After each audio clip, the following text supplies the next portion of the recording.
এখন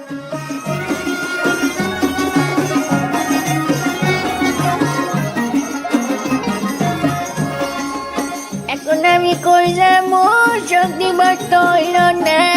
বাংলাদেশের কোথাও কি গেলে বিরিয়ানি পাবো না।